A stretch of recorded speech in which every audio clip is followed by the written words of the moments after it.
मैंने वही कहा।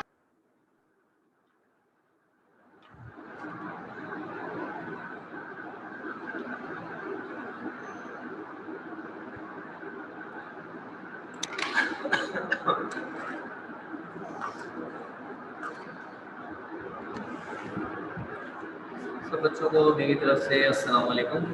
और आज हम अपना केमिस्ट्री का सेकंड लास्ट चैप्टर स्टार्ट कर रहे हैं। केमिस्ट्री के अंदर चैप्टर नंबर 6 हमने अपना कल कंप्लीट कर लिया था। चैप्टर नंबर 7 आज इंशाल्लाह स्टार्ट कर रहे हैं। चैप्टर नंबर 7 बहुत ज़्यादा आसान चैप्टर है। रिड्यूस सिलेबस की वजह से इसके अंदर जो कुछ ऐसी टेढ़ी मेढ़ी थोड़ी बहुत चीज़ें थी वो सारी इन्होंने हटा दी।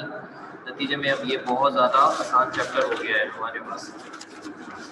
तो इसके अंदर शुरू के अंदर कुछ शॉर्ट नोट हैं और उसके बाद इसके कुछ खास किस्म के न्यूमेरिकल टाइप के टॉपिक्स आएंगे जो काफ़ी मजे के हैं। तो कोशिश यही है कि चैप्टर नंबर 7 भी एज सून पॉसिबल ख़त्म हो जाए। चैप्टर 8 तो बहुत ज़्यादा छोटा है। इंशाल्लाह मामला सारे ख़त्म पजीर हो जाएंगे और फिर आपको कुछ MCQs के हवाले से गाइडलाइन भी देते हैं इंशाल्लाह।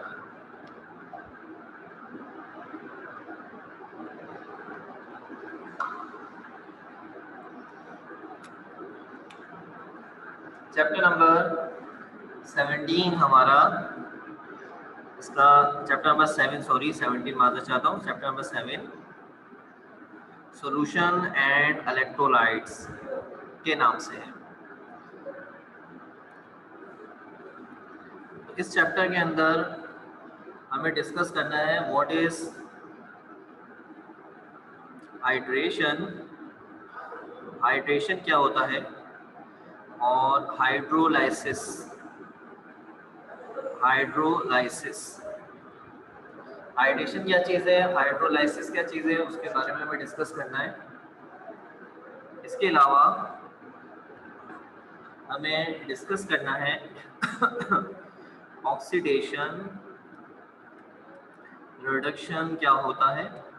ये बहुत अच्छा अंदाज से सीखिएगा, सेकेंड ईयर केमिस्ट्री में बहुत काम आता है। ऑक्सीडेशन क्या है, रिडक्शन क्या है, और इसी के साथ बेस करता हुआ टॉपिक ऑक्सीडेशन नंबर और ऑक्सीडेशन नंबर की कैलकुलेशन के ऑक्सीडेशन नंबर कैसे कैलकुलेट किया जाता है। ये तीनों टॉपिक एक साथ एक ही क्लास में कवर हो जाते हैं। इसके बाद आपको सिखाएंगे theory of ionisation. Theory of ionisation Arrhenius ने पेश की थी, बहुत आसान थ्योरी है। इसके पोस्टुलेट सिखाएंगे आपको और बहुत आसान पोस्टुलेट है theory of ionisation. Second last topic होगा balance the equation by ion electron method. ये ज़रा थोड़ा सा दिमाग का है इसमें गेम, यानी इसको वो स्टूडेंट जो कि ज़रा थोड़ा सा दिमागी तौर पे मजबूत है वो ये टॉपिक एंजॉय कर सकते हैं, क्योंकि इसके दो हिस्से हैं, एक एसिडिक मीडियम, एक बेसिक मीडियम। एसिडिक मीडियम ज़रा निस्बतन थोड़ा सा आसान है, लेकिन बेसिक मीडियम में ज़रा थोड़ा देखना पड़ेगा। तो ये एग्जाम के अंदर ये टॉपिक तकरीबन आप 10 ईयर देख लें, आपको हर साल ही नज़र आएगा, हर साल नज़र आएगा। शायद कोई एक साल होगा जो ये आपको ये टॉपिक नज़र आएगा, balance the equation by ion electron method. तो इसको करने के लिए बहुत ही ज़्यादा बेहतरीन प्रैक्टिस चाहिए। यानी अगर एग्जामिनर आपको कोई भी क्वेश्चन इस हवाले से देता है और उसको आप आयन इलेक्ट्रॉन मेथड से बैलेंस कर लेते हैं, जो इसके स्टेप्स होते हैं वो अप्लाई करके प्रॉपर बैलेंस करते हैं, सवाल बड़ा अच्छे तरीके से पक्का रखना होगा। तो सीखिएगा इंशाल्लाह कैसे है, आपको ज़रूर सिखाएंगे, दोनों मीडियम के बारे में बताएंगे। इंशाल्लाह कोशिश कीजिएगा कि अच्छे अंदाज से पिक कर सकें और प्रैक्टिस कर सकें। 10 ईयर में आपको तकरीबन ये सवाल लाजमी आता नजर आएगा, लेकिन प्रैक्टिस मांगता है। इसमें ज़रा सी कोई गड़बड़ करते हैं तो सारी बैलेंसिंग आउट हो जाती है। और आखिर में चैप्टर का एंड करेंगे इंडिकेटर्स। ठीक है, तो इसमें बहुत सारी चीज़ें हट गई हैं, इसमें बहुत सारी चीज़ें मौजूद थी। बफर सोल्यूशन मौजूद था, वो इसमें से हट गया है। पीएच एंड पीओएच था, वो इसमें से हट गया है। इलेक्ट्रोड पोटेंशियल था, वो इसमें से हट गया है।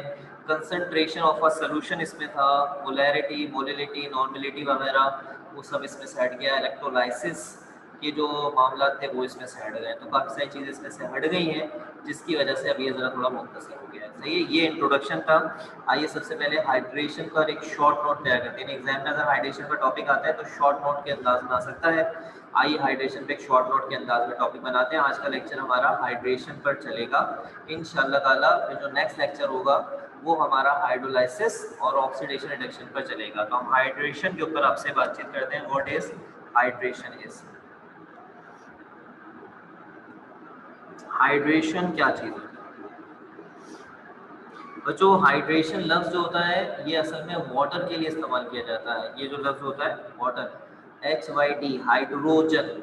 हाइड्रोजन जो है उसके लफ्जी मायने क्या होते हैं? वाटर प्रोड्यूसर, वाटर बनाने वाली गैस। ठीक है, इस तरह हाइड्रेशन का लफ्ज जो होता है वो पानी के लिए, जैसे डिहाइड्रेशन का हो जाना। डिहाइड्रेशन का मतलब जानते हैं पानी की कमी। तो हाइड्रेशन एक ऐसा प्रोसेस होता है, फिजिकल प्रोसेस, केमिकल प्रोसेस नहीं होता, फिजिकल प्रोसेस होता है जिसके अंदर किसी एटम, आयन या मॉलिक्यूल के साथ पानी के मॉलिक्यूल जाकर जुड़ जाते हैं। ऐसा फिजिकल प्रोसेस जिसके अंदर पानी के मॉलिक्यूल्स क्या करते हैं, किसी एटम, आयन या मॉलिक्यूल को सराउंड कर लेते हैं, ये भी कह सकते हैं, उसके अतराफ में आ जाते हैं, और इसको हम लोग कहते हैं हाइड्रेशन। ठीक है, तो हम इसको कैसे लिखेंगे? द प्रोसेस, जिसकी डेफिनेशन है, इन विच water molecules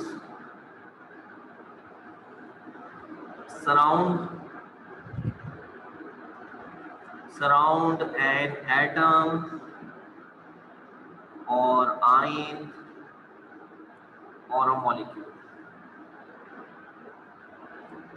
is known as hydration.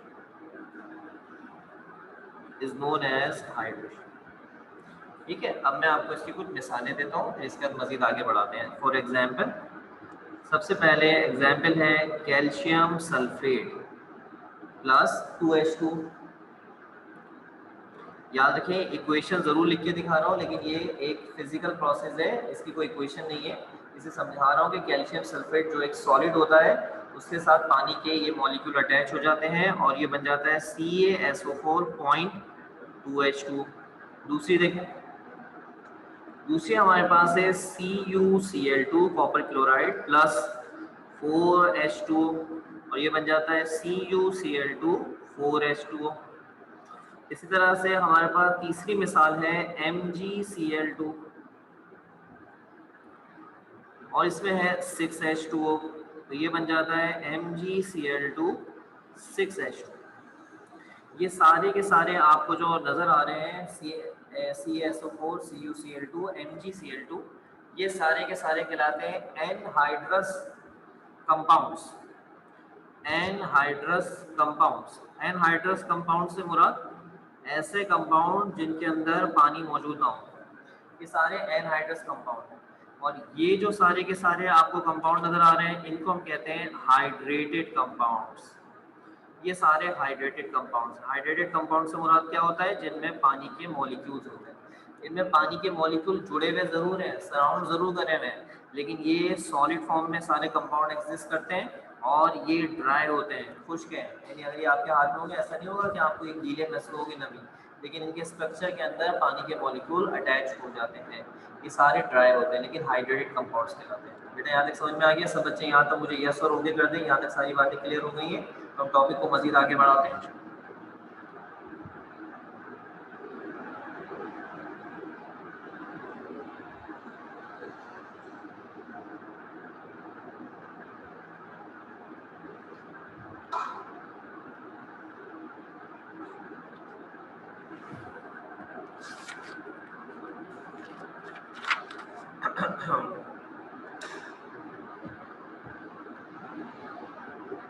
वालेकुम अस्सलाम बेटा, वालेकुम अस्सलाम। हो सकता है ये हमारी आज एक लास्ट ऑनलाइन क्लास हो। ये अभी फोकस करने का, फिर बाद में तस्वीर जैसे आपको ब्लर हो समझ जाएंगे, कैमरा सिर्फ फोकस करेगा इसको, और इंशाल्लाह फिर से चांस है कि हम लोग दोबारा फिजिकल क्लास के अंदर आपसे मुलाकात करें। तो क्योंकि ये एक शॉर्ट नोट के अंदाज में तैयार किया जा रहा है या एक नोट के अंदाज में तैयार कराया जा रहा है, इसलिए टॉपिक को आगे बढ़ा रहे हैं, और वो है टाइप्स ऑफ हाइड्रेशन। हाइड्रेशन की अक़साम। हाइड्रेशन दो ही अंदाज का होता है, एक को कहते हैं कैट आयोनिक या कैट आयन हाइड्रेशन, दूसरा कहलाते हैं anionic hydration. There are two types of hydration. दो तरह की हाइड्रेशन होती है, there are two types of hydration. Number one, एक को कहते हैं कैट आयोनिक हाइड्रेशन और दूसरी वाली का नाम होता है एन आयोनिक हाइड्रेशन। अब जितने बच्चे यहाँ पे मौजूद हैं माशाल्लाह क्लास के अंदर, वो अच्छी तरह से जानते हैं कैट आयन जो होता है वो पॉजिटिव आयन को कहते हैं, एन आयन नेगेटिव आयन को कहते हैं। ठीक है, हम इनमें से सबसे ज़्यादा 99.99% कैट आयोनिक हाइड्रेशन ही एक्सिस्ट करती है, यानी पानी के मॉलिक्यूल ज़्यादातर कैट आयोनिक हाइड्रेशन ही दिखा रहे होते हैं। एन आयोनिक हाइड्रेशन की हमारे पास बहुत ही कम मिसालें मौजूद हैं, इसलिए 99% या 99.99% कैट आयोनिक हाइड्रेशन ही होती है। तो सबसे पहले कैट आयोनिक हाइड्रेशन के बारे में आपसे बातचीत कर लेते हैं। कैट आयोनिक हाइड्रेशन बहुत आसान है। जब पानी के मॉलिक्यूल बेटा किसके साथ जाके अटैच होते हैं या किसको सराउंड कर लें, कैट आयन को सराउंड कर लें, कैट आयन यानी पॉजिटिव आयन को सराउंड कर लें, तो इसको कैट आयोनिक हाइड्रेशन कहते हैं।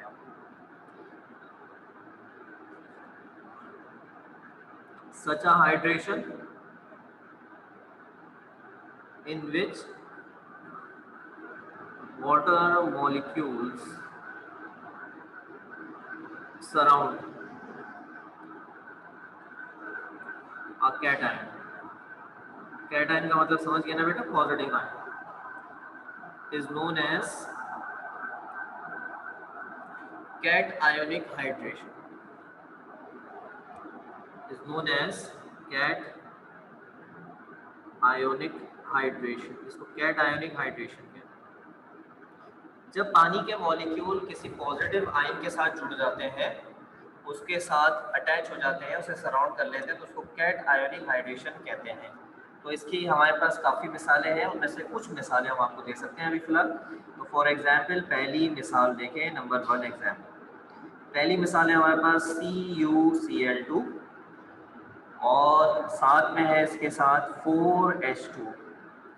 इसमें ये जो Cu नजर आ रहा है ये +2 का चार्ज रखता है और Cl -1 का चार्ज रखता है।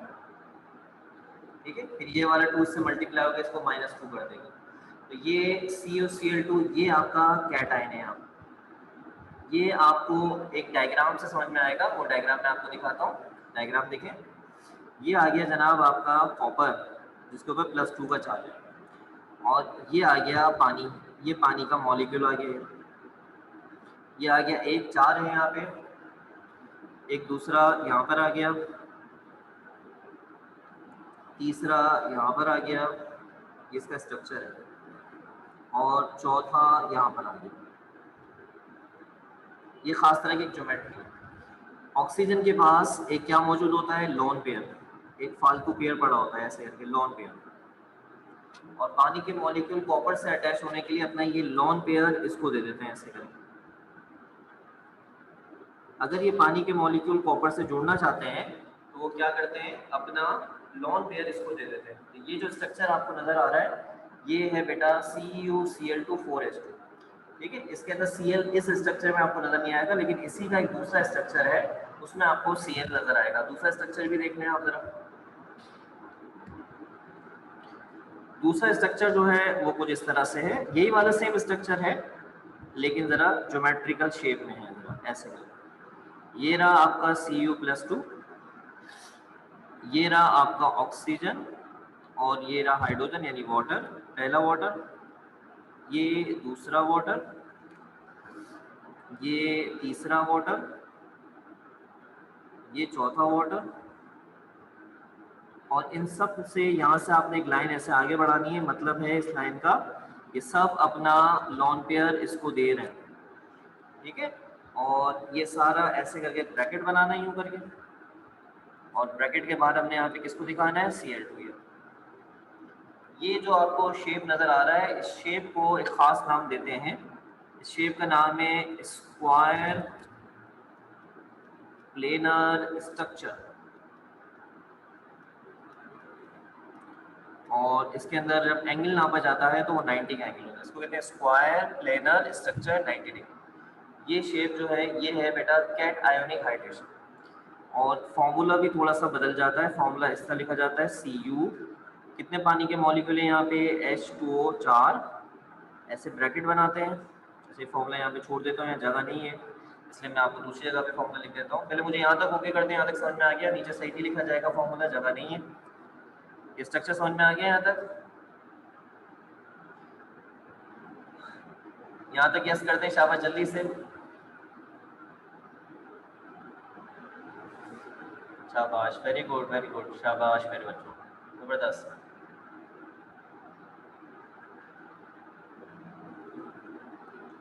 शाबाश।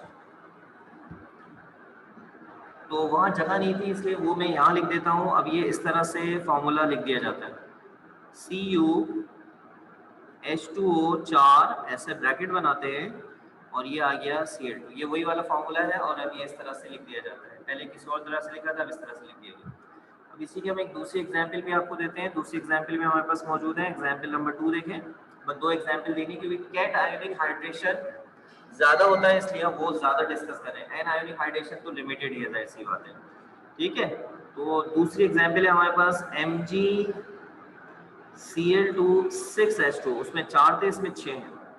तो इसके अंदर डायरेक्ट आपको स्ट्रक्चर हम दिखाएंगे और वही वाला शेप वाला स्ट्रक्चर दिखाते हैं। इसमें डायरेक्ट MgCl2 6H2, ये स्ट्रक्चर कुछ इस तरह से नजर आएगा, तो देखिएगा जरा।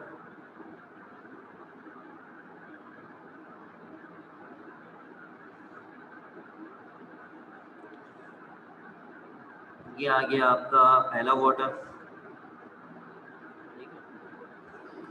ये आ गया आपका दूसरा वाटर, ये आ गया आपका तीसरा वाटर,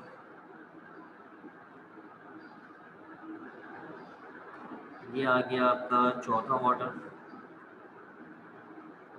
ये आ गया आपका पांचवा वाटर और ये आ गया आपका छठा वाटर। ये शेप किस तरह बन रही है, किस तरीके से बनाई जाती है, ये आपके कोर्स का हिस्सा नहीं है। बस ये शेप किस तरह बन रही है दिख रही है आपको, बस ये खाली आपको समझना है। आप इसको मजीद फर्दर हायर क्लासेस में स्टडी कर सकते हैं, यहाँ पे आपने नहीं करना। परेशान बिल्कुल होने की जरूरत नहीं कि सर आप कैसे स्ट्रक्चर्स बना रहे हैं सारे, तो परेशान होने वाली बात नहीं है। तो ये आ गया आपका मैग्नीशियम, यहाँ से एक इधर आएगा, एक इधर, ये इधर, ये इधर, पूरा मुकम्मल इस तक लेकर नहीं आना, ये इधर आया और ये इधर आया ऐसे। और जो Cl नजर आ रहा है वो इस तरह से ब्रैकेट के पास लिखा है। ये जो स्ट्रक्चर आपको नजर आ रहा है इसको कहते हैं ऑक्टाहेड्रल स्ट्रक्चर, ऑक्टाहेड्रल स्ट्रक्चर, और इसमें भी 90 डिग्री का एंगल है। आपके दिन में सवाल हो सकता है आप ये कैसे बना रहे हैं, किस तरह बना रहे हैं, तो ये कोर्स का कंसर्न नहीं है, आप टेंशन ना लें इसके बारे में बिल्कुल। और ये फॉर्मूला आपको जिस तरह से लिखा जाता है Mg, पानी के मॉलिक्यूल कितने हैं 6 ब्रैकेट Cl2, अब इस तरह से लिखा जाएगा। सब बच्चे यहाँ तक भी ओके करते हैं, दूसरी मिसाल भी समझ में आ गई होंगे।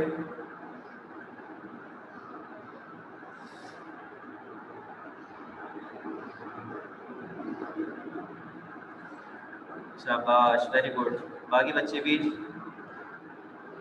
अब हम अपनी सेकंड टाइप की तरफ बढ़ते हैं जिसके अंदर मिसालें हमारे पास बस एक आती है क्योंकि वो बहुत कम पाया जाता है और वो है एन आयोनिक हाइड्रेशन। तो एन आयोनिक हाइड्रेशन क्या है, तो इसकी डेफिनेशन है सच अ hydration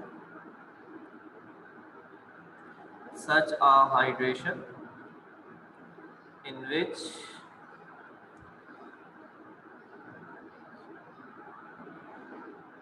water molecules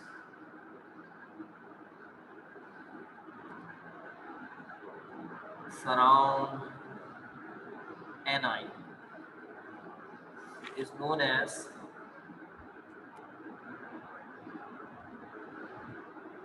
anionic hydration. ऐसी हाइड्रेशन जिसके अंदर पानी के मॉलिक्यूल एक नेगेटिव आयन को सराउंड कर लें, नेगेटिव आयन के साथ अटैच हो जाए, जुड़ जाए, उसको हम एन आयोनिक हाइड्रेशन कहते हैं। इसकी एग्जांपल बहुत लिमिटेड है, तो हमारे पास एग्जांपल है सीजियम। ये होता है CS का होता है सीजियम, ये सीजियम, सीजियम फ्लोराइड, और इसमें 2 पानी के मॉलिक्यूल जुड़े हुए हैं। इसमें सीजियम +1 है और फ्लोराइड -1 है ये। ठीक है, हाँ कहा, बोलिए, शाबाश। माइक में बोलना चाहते हैं?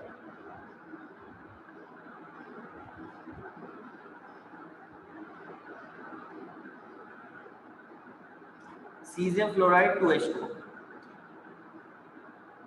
अच्छा ठीक है, अब मैं इसका स्ट्रक्चर दिखा देता हूँ। इसका स्ट्रक्चर देख लें जल्दी से शाबाश, ताकि हम टॉपिक को एंड कर सके। ये आ गया जनाब फ्लोरीन या फ्लोराइड, जब माइनस के साथ है ना फ्लोराइड। ये आ गया पानी, ठीक है, ये आ गया पानी का दूसरा मॉलिक्यूल। ये H होता है partial positive, partial positive, partial positive. Chapter number 4 में पढ़ा था आपने, पोलर कोवलेंट बॉन्ड। उसके अंदर वाटर में आपने हाइड्रोजन, चैप्टर नंबर 4 में पढ़ा था आपने, हाइड्रोजन बॉन्डिंग के हिसाब से पॉजिटिव नेगेटिव आता है। तो ये ऐसे करके अटैच होता है, देखें ये करके अटैच हो रहा है इसके साथ ऐसे करके अटैच हो रहे हैं आप, ठीक है। और सीजियम यहाँ लगा हुआ है, सीजियम, ये रहा +1 के साथ। ये स्ट्रक्चर इसका है, ठीक है। इस स्ट्रक्चर का एक नाम है, इसे कहते हैं लीनियर स्ट्रक्चर, इसको कहते हैं लीनियर स्ट्रक्चर। और इसका बॉन्ड एंगल होता है 180, यहाँ पे 180 का एंगल होता है। इसको ऐसे करके आप लिख सकते हैं, सीजियम ब्रैकेट F और H2 यहाँ पे कितने हैं शाबाश 2। ये इसका फॉर्मूला इस तरीके से भी लिखा जा सकता है। जी बच्चों यहाँ तक कॉपी कर दें, सब समझ में आ गया। ये आपके सामने हमने एन आयोनिक की मिसाल दी।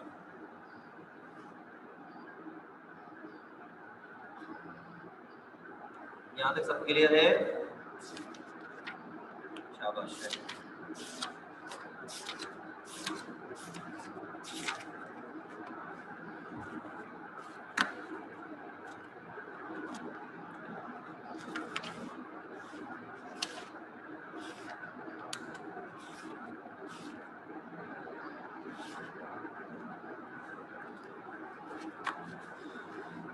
अब हमारे पास आखिर में क्या रह गया, और वो है हाइड्रेशन एबिलिटी, और उसके बाद है हीटिंग इफेक्ट। हाइड्रोलाइसिस जो है वो इससे बहुत ज़्यादा छोटा है, हाइड्रेशन में थोड़ा सा ज़्यादा बढ़ाना पड़ता है, हाइड्रोलाइसिस में बिल्कुल भी नहीं बढ़ाना पड़ता। हाइड्रेशन एबिलिटी ऑफ आयन, इसका क्या मतलब है, कौन सा आयन ज़्यादा अच्छा हाइड्रेशन की एबिलिटी दिखाता है। दो आयन होते हैं, आप जानते हैं, पॉजिटिव आयन और नेगेटिव आयन, जिसमें मैंने बताया नेगेटिव तो बहुत ही कम है, पॉजिटिव सबसे ज़्यादा है। तो कौन सा आयन ज़्यादा अच्छा हाइड्रेशन की एबिलिटी दिखा सकता है, ज़्यादा अच्छा पानी के मॉलिक्यूल को अपने साथ जोड़ सकता है। इसके आने पहले मैं आपको यहाँ पे कुछ लिख के दिखा रहा हूँ, फिर समझाता हूँ कि मैंने क्या लिखा है। The hydration ability of an ion depend upon charge density.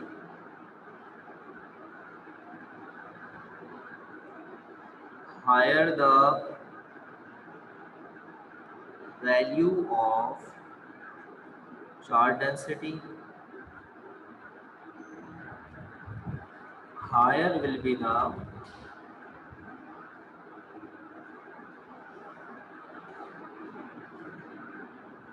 ability of hydration of an ion. यकीनन यहाँ जो ये मैंने पैरा लिखा है इसको समझना है, और इसके समझने का सारा मामला इस चीज़ के ऊपर है, और वो है चार्ज डेंसिटी। चार्ज डेंसिटी बहुत आसान है, किसी भी आयन की जो चार्ज डेंसिटी होती है उसके ऊपर हाइड्रेशन की सलाहियत का इन्हिसार है।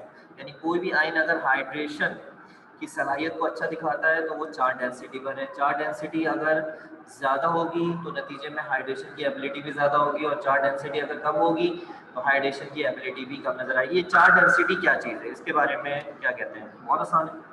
चार्ज डेंसिटी एक्चुअली तौर पर चार्ज अपॉन वॉल्यूम को कहते हैं, चार्ज अपॉन वॉल्यूम, ध्यान में रखिएगा। चार्ज डेंसिटी वॉल्यूम के साथ याद रखिए इन्वर्सली है, और चार्ज के साथ डायरेक्टली। यानी अगर कोई भी आयन है उसका चार्ज ले लें और उस आयन का जो वॉल्यूम है वो ले लें, डिवाइड कर लें, जो आंसर आता है उसको कहते हैं चार्ज डेंसिटी। अब इस बात को समझने के लिए कि चार्ज डेंसिटी किसकी कम किसकी ज़्यादा है, मैं आपको यहाँ पे कुछ मिसालें दे रहा हूँ, और उसके बाद एक छोटी चीज़ और बता रहा हूँ, और हाइड्रेशन का टॉपिक कंप्लीट, और आज का लेक्चर भी कंप्लीट हो गया। ठीक है बेटा, जरा जल्दी से देखेंगे पॉइंट नंबर 1। सबसे पहले मैं आपके सामने यहाँ पे 3 आयंस आपको लिख के दिखा रहा हूँ, तीनों आयंस को गौर से देखें। ये है पहला आयन, ये है लिथियम। लिथियम आयन जो होता है ये +1 होता है, लेकिन लिथियम आयन जो होता है इसका साइज छोटा होता है। दूसरा जो आयन है वो होता है सोडियम आयन।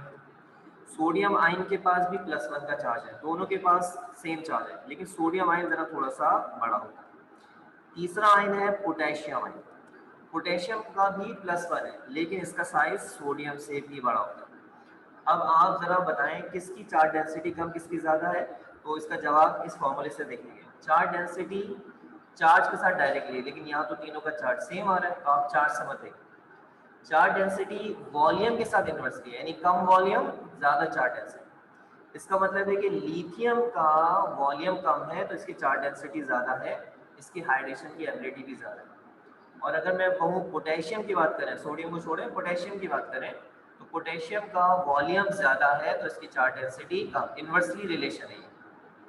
तो नतीजे में अगर पोटेशियम का वॉल्यूम ज्यादा है तो इसकी चार्ज डेंसिटी कम होगी, मतलब इसकी हाइड्रेशन की एबिलिटी कम होगी। तो अब आप जल्दी से सब बच्चे चैट में बताएंगे कि अगर इन तीनों का ऑर्डर बनाना हो कि किसकी बारी सबसे पहले आएगी, तो किसकी बारी सबसे पहले आएगी और किसकी बारी आखिर में आएगी, जल्दी से बता दें। 30 सेकंड दे रहा हूँ, चैट में लिख के दे रहा है। यानी सबसे पहले नंबर पे कौन आएगा? लिथियम आएगा, सोडियम आएगा, पोटेशियम आएगा, इस तरह करके ऑर्डर बना के देना है। चले ऐसे करके बताते हैं, सबसे पहले नंबर पे कौन आएगा, यानी अगर पानी के मॉलिक्यूल्स आए तो वो किसको लिफ्ट कराएंगे सबसे ज्यादा, लिथियम को, सोडियम को या पोटेशियम को? जल्दी से।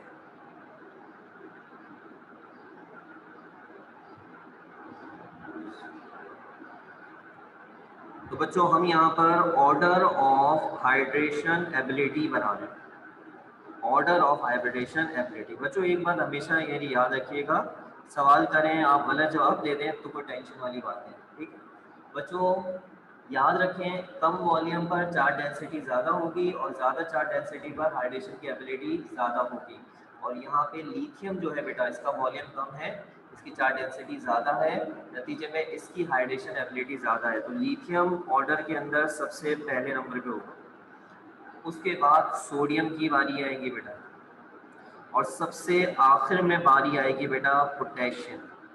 आप इन दो से समझ लें, सोडियम की टेंशन ना लें। पोटेशियम जो है इसका वॉल्यूम ज़्यादा होने से चार्ज डेंसिटी कम होगी और इसकी हाइड्रेशन की एबिलिटी कम होगी। क्या सब बच्चों को ये ऑर्डर ऑफ हाइड्रेशन एबिलिटी समझ में आ गया? बस अगले 5 मिनट में लेक्चर एंड कर रहा हूँ। पॉइंट नंबर 2 जल्दी से ओके कर दें। सेकंड पॉइंट, अगर कोई बच्चा यहाँ गड़बड़ कर गया तो वो सेकंड पॉइंट में मुझे उम्मीद है नहीं करेगा। अब यहाँ पर मैं आपके सामने 3 आयंस दिखा रहा हूँ। पहला आयन है सोडियम आयन, ये +1 होता है। दूसरा आयन जो होता है सोडियम आयन का जो साइज होता है तकरीबन ये समझ लें। दूसरा होता है मैग्नीशियम, इसका +2 होता है, इसका साइज भी तकरीबन सोडियम आयन जैसा ही होता है, बिल्कुल मामूली सा ना होने के बराबर फर्क है, तकरीबन सेम साइज ही समझ लें। तीसरा है एल्यूमिनियम, ये +3 होता है, इसका भी साइज तकरीबन सेम समझ लें। यानी आप इनमें से ये नहीं कह सकते कि इसका साइज बड़ा इसका। अब की बार इन तीनों के वॉल्यूम सेम है लेकिन इनके चार्ज एक दूसरे से अलग अलग है। तो अब क्या ऑर्डर होना चाहिए, यहाँ से देखिए, अगर चार्ज कम होगा चार्ज डेंसिटी कम होगी, नतीजे में हाइड्रेशन एबिलिटी भी कम होगी। चार्ज ज्यादा, चार्ज डेंसिटी ज्यादा और हाइड्रेशन एबिलिटी भी ज्यादा। तो बताएं अब की बार ऑर्डर कौन होना चाहिए, पहले नंबर पे कौन आना चाहिए अब की बार, सोडियम, मैग्नीशियम या एल्यूमिनियम? ज्यादातर बच्चों का सही जवाब आना चाहिए इसके अंदर, शाबाश, जल्दी से एक जवाब आ गया हमारे पास। गुड गुड गुड, जवाब में ट्राई कर दिया करें। देखिए गलत है, आपके जहन में डाउट जो है पता नहीं सही दे रहा हूँ गलत दे रहा हूँ, ये डाउट आपको ले डूबेगा। आप जवाब दे दें, गलत सही का फैसला हो जाएगा। तो बच्चों ज़्यादातर बच्चों ने जवाब दिया और दिलचस्प बात है कि मैक्सिमम बच्चों का जवाब बिल्कुल दुरुस्त आया है। और ये जवाब है, हम यहाँ पे लिखेंगे order of hydration ability, order of hydration ability, कि अगर पानी के मॉलिक्यूल आते हैं तो इन तीनों में से किसको लिफ्ट कराएंगे, किसके साथ जाके जोड़ेंगे सबसे ज़्यादा, या सबसे ज़्यादा जोड़ने की कोशिश किसके साथ करेंगे? तो उसका जवाब है पहले नंबर पे होगा एल्यूमिनियम, दूसरे नंबर पर मैग्नीशियम और तीसरे नंबर पर बच्चों होगा सोडियम। और मैंने देखा ज़्यादा बच्चों का जवाब दुरुस्त था। ठीक है, अब हम जल्दी से अपनी आखिरी 1 मिनट की बात करेंगे और हाइड्रेशन का टॉपिक यहाँ पे कंप्लीट होगा, और ये भी छोटा सा है, और वो है heating effect. Heating effect on hydrated compounds. ऐसे कंपाउंड जिनमें पानी के मॉलिक्यूल जुड़े होते हैं, अगर उन्हें गर्म किया जाए तो क्या होता है? तो जो कुछ नहीं होता, जो पानी के मॉलिक्यूल होते हैं जुड़े हुए, वो उनसे लूजअप हो जाते हैं, वो उनसे हट जाते हैं। मिसाल के तौर पे यहाँ पे कुछ लिखना नहीं है, बस एग्जांपल देनी है आसान सी और लेक्चर को एंड करना है। कॉपर सल्फेट 0.5s2, ये पानी के मॉलिक्यूल इसके साथ जुड़े हुए होते हैं, तो ये ब्लू कलर में पाया जाता है, ब्लू कलर में कॉपर सल्फेट। ये एक हाइड्रेटेड कंपाउंड है। जब इसको हीट करते हैं, गर्म करते हैं, तो ये कॉपर सल्फेट सिर्फ रह जाता है, और इसके साथ जो पानी के मॉलिक्यूल होते हैं वो अलग हो जाते हैं, सेपरेट हो जाते हैं, और इसका कलर भी चेंज हो जाता है। जब ये ब्लू कलर में हो तो याद रखिएगा कॉपर सल्फेट मार्केट में अवेलेबल है 5s2, ये ब्लू में होगा। लेकिन जब ये आपको व्हाइट में नजर आए तो समझ जाए आप इसके पानी के मॉलिक्यूल इसके साथ नहीं जुड़े हुए, लूज हो जाते हैं। सब बच्चे मुझे यहाँ तक ओके करें, उन्हें आज का लेक्चर अच्छी तरह से समझ में आ गया है? ठीक है, यस कर दीजिएगा सब बच्चे जल्दी जल्दी, शाबाश। हमारा लेक्चर एंड हो गया, क्लास लीव नहीं कीजिएगा, क्योंकि अभी मिस जो आपकी अटेंडेंस लेती थी वो मौजूद इसमें नहीं है, तो मैं आपकी अटेंडेंस लेके उन्हें दे रहा हूँ, फिर आप क्लास को लीव कर सकेंगे।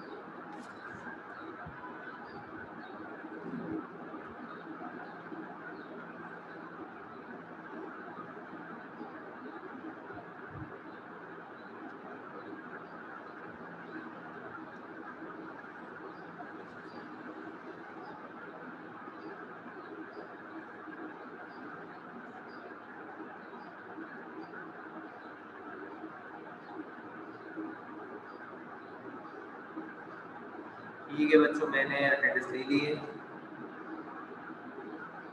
बेटा ये रिकॉर्डेड जो लेक्चर है ये अपलोड असल में मैं खुद करता हूँ यूट्यूब पे, और यूट्यूब पे करने के बाद मैं बच्चों को जो है ना, अच्छा क्या रिपीट कर दूं बेटा? बीबा तारीख दोबारा बता दें, शाबाश। क्या रिपीट कर दूं बेटा? ये जो रिकॉर्डेड लेक्चर्स हैं इनको मैं, अच्छा चैनल का नाम, ये रिकॉर्डेड लेक्चर मैं अपलोड करता हूँ यूट्यूब पे, और वहाँ से आपको मैं लिंक दे दूँगा, ठीक है, और आप उस लिंक पे क्लिक करके आप ये लेक्चर सारे दोबारा से देख पाएंगे इंशाल्लाह। पीर से मैं आपको ये लेक्चर देना शुरू करूँगा, संडे तक मैं अपलोडिंग कंप्लीट कर लूँ, फिर पीर से लेक्चर्स आपको दे दूँगा, आप उसे देख लीजिएगा, जो निकले हो पिछले वो भी देख लीजिएगा, ठीक है बच्चों?